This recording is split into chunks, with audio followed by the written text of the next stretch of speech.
Okay, so within the context of this question and assemblies, I've made this resource just to help alleviate any difficulties that might arise within teaching this topic in a classroom.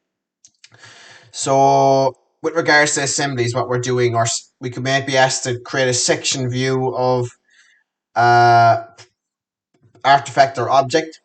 And sometimes students might be looking at it in terms of a 2D reference and having struggled difficulties in what they're actually told to look at. So this question, I've just created a 3D representation, including the holes, the back part, the front part, based on what best I can from the drawing.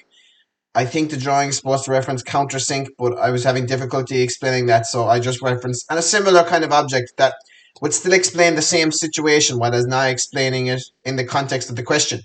But within this resource, I want to try and ensure that you could use this object within other aspects of teaching assemblies, not just for the specific question that's presented.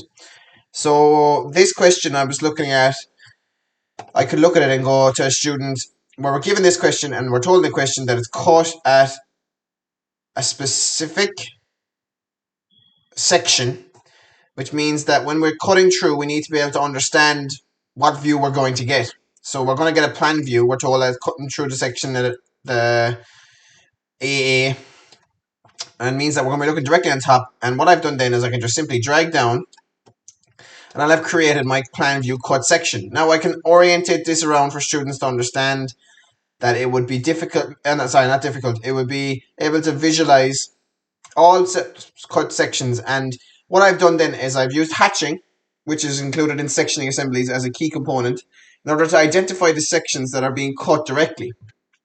So if I was to look down in plan, you can see, or let's say we can look down in as a top view,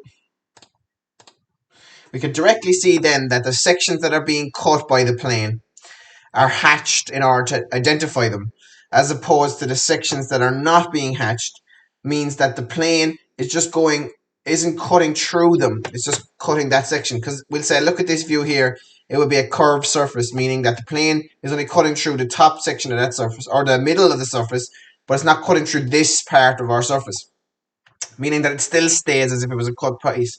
So when we're looking at it, it's same as this question part here and the back pocket. So I've used this then as an example question, or I can show then, I can click on my cut.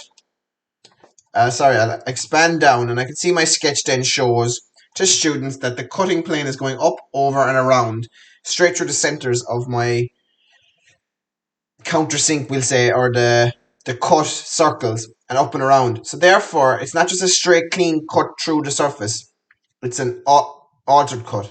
So what I would do then is just simply use this as a resource in school to help alleviate any difficulties and help highlight key principles in relation to assemblies and sectional views.